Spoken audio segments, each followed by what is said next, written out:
जय श्री राम भाई। आप सभी का स्वागत है हमारे चैनल श्री राम कृपा में। अगर आप पहली बार हमारे चैनल पर आए हैं तो लाल कलर का सब्सक्राइब बटन दबाकर सब्सक्राइब करें और बेल आइकन को भी दबा दें जिससे आपको कोई भी वीडियो मिस ना हो। अगर आप हमारी वीडियो देख रहे हैं तो कमेंट में जय श्री राम लिखना ना भूलें।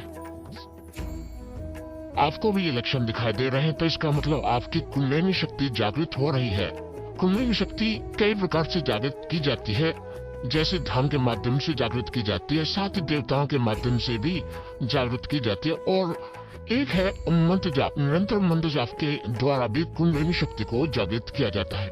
हमारी जो कुंडलिनी शक्ति होती है वो पूरे ब्रह्मांड की एक ऐसी शक्ति होती है जो हमारे शरीर के अंदर विद्यमान होती है, और इस संसार में जितने भी कार्य होते हैं वो कुंडलिनी शक्ति के प्रभाव से ही होते हैं।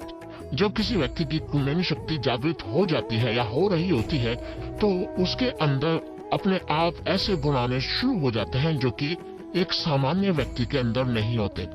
और जो लोग इन गुणों को समझ लेते हैं, जो लोग संकेतों को समझ लेते हैं कि कुंडलिनी शक्ति मेरी जागृत हो रही है या हो गई है, तो फिर वो अपनी शक्ति को एक सही दिशा में लगा सकते हैं। तो आज मैं आपको वही बताने जा रहा हूँ कि आप कैसे पहचान सकते हैं कि आपकी कुंडलिनी शक्ति जागृत हो रही है। जैसे कि मैंने आपको बताया कि मंत्र जाप के द्वारा कुंडलिनी शक्ति जागृत होती है, देवताओं के द्वारा जो किसी व्यक्ति के शरीर पर देवता की सवारी आती है वो भी कुंडलिनी शक्ति को जागृत कर देते हैं, और एक ध्यान के माध्यम से कुंडलिनी शक्ति जागृत होती है।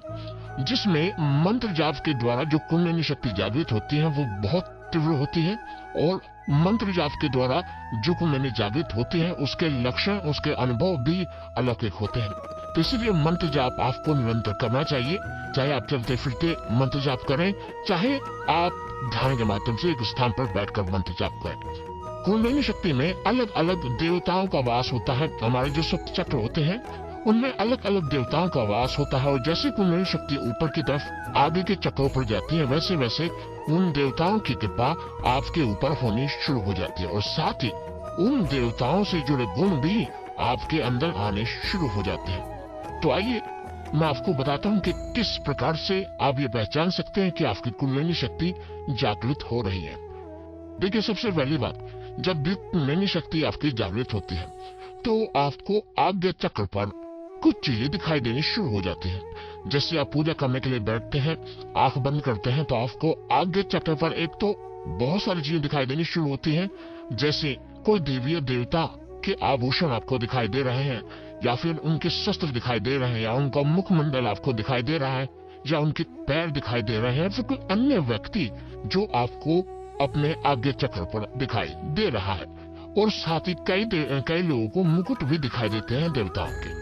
तो कई लोगों के आज्ञा चक्र पे ऐसा महसूस होता है जैसे माथे पर चींटियां चल रही हैं, और जब वो हाथ लगाकर देखते हैं तो ऐसा कुछ नहीं होता। तो ये सभी लक्षण आपकी कुंडलिनी शक्ति के जागृत होने के होते हैं।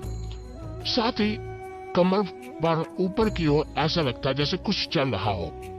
कमर पर ऊपर की तरफ ऐसा लगता है जैसे कुछ चल रहा हो, जैसे सांप चल रहे हो, और कमर से ऊपर की तरफ कुछ चीज ऊपर उठ रही हो, ऐसा आपको महसूस होता है।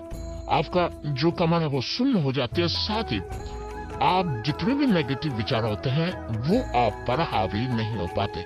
जिन लोगों की कुंडलिनी शक्ति जागृत होती है कभी भी उनके ऊपर नेगेटिव विचारों का फर्क नहीं पड़ता। मैं आपको बता दूं, जितने भी नेगेटिव विचार होते हैं उन्हीं के कारण जितनी दुर्घटनाएं होती हैं। जैसे कि कई लोग फांसी में, कई लोग फांसी में मर चढ़ जाते हैं, कई लोग आत्महत्या कर लेते हैं। ये सब नेगेटिव विचारों का ही प्रभाव होता है। कई लोग आतंकवादी बन जाते हैं, तो कई लोग कुछ गलत कार्य करते हैं। गलत कार्य दमी इंसान करता है तब उसके ऊपर नकारात्मक विचार हावी हो जाते हैं। तो कुंडलिनी शक्ति जागृत होने के बाद आपके ऊपर नकारात्मक विचारों का प्रभाव नहीं होता। आपके सकारात्मक विचारों के हिसाब से आप निर्णय लेना शुरू कर देते हैं। साथ ही प्रश्नों के उत्तर आपको स्वयं मिलने शुरू हो जाते हैं। आप कहीं चल रहे हैं और आप कुछ सोच रहे हैं, उसका उत्तर आपको मिल जाता है।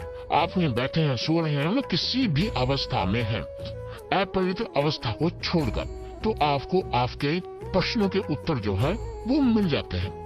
साथ ही पीछे से आगे की तरफ आपको एक झटका महसूस होता है। ऐसा लगता है कि पीछे से आगे की तरफ कोई झटका आपको लग रहा है। ये अधिकतर उस समय होता है जब आप पूजा करते हैं कि उस समय ऊर्जा का प्रभाव बहुत ज्यादा होता है। पूजा का जो ऊर्जा का जो प्रभाव है वो बहुत ज्यादा होता है, तो उस समय ही आपको देखने को मिलता है। साथ ही कुंडलिनी शक्ति जागृत होने के कारण आपका शरीर भी गर्म होना शुरू हो जाता है, और वो जो गर्माहट होती है, आपको सर्दी में भी गर्मी कम लगती है। आपको ऐसा लगता है जैसे बहुत ज्यादा गर्मी। आपने देखा होगा कि कई लोग कहते हैं कि मुझे बहुत गर्मी लगती है, और सर्दियों में भी वो लोग ज्यादा कपड़े नहीं पहनते, तो ये कुंडलिनी शक्ति के कारण ही होता है। हालांकि मैं आपको बता दूं कि जरूरी नहीं है कि जिन लोगों की कुंडलिनी शक्ति जागृत हो उन्हें सब कुछ मालूम हो कि अब क्या करना है, कैसे करना है, एवं क्योंकि उन्हें एक अच्छे गुरु का जो गाइडेंस चाहिए होते हैं, उन्हें एक अच्छे गुरु का मार्गदर्शन चाहिए होता है। क्योंकि जब तक एक गुरु का मार्गदर्शन उनके पास नहीं होता, तब तक ना तो वो उस शक्ति का सही उपयोग कर सकते हैं, और ना ही वो उसको पहचान सकते हैं कि ये क्या चीज है। कई लोगों के साथ ऐसी घटनाएं घटित होनी शुरू हो जाती हैं जो आपकी कुंडलिनी शक्ति से जुड़ी होती है।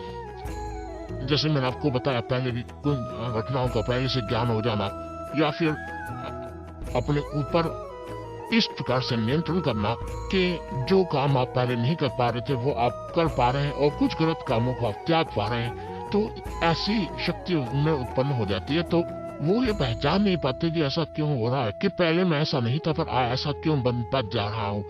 तो जब आपका कोई गुरु होता है तो गुरु के माध्यम से ही आपको ये चीजें पता चल पाती है कि कुंडलिनी शक्ति अब जागृत कितने % हो गई है, कौन से चक्र तक पहुंच गई है, उसके बाद उस चक्र पर कौन से देवता का वास होता है, और उस देवता का कौन सा गुण आपके अंदर आया है, और अब आपको अगले चक्र तक उस कुंडलिनी शक्ति को पहुंचाने के लिए क्या करना पड़ेगा। क्योंकि कई लोग ये गलती कर देते हैं, फिर वो नुकसान भी उनको उठाना पड़ता है। तो इन चीज का ध्यान रखिए कि एक सही दिशा निर्देश से ही आप जिस समय आपको ये लक्षण दिख रहे हैं, तो एक सही गुरु का मार्गदर्शन जरूर ले, ताकि एक सही दिशा निर्देश आपको मिल पाए। तो मुझे आशा ये जानकारी आपको पसंद आई होगी, और अगर आप पहली बार हमारे चैनल श्री राम कृपा में, तो आपके सामने जो लाल कलर का बटन है सब्सक्राइब का, उसे दबा के चैनल को सब्सक्राइब कीजिए ताकि आप हमारे साथ जुड़ सके।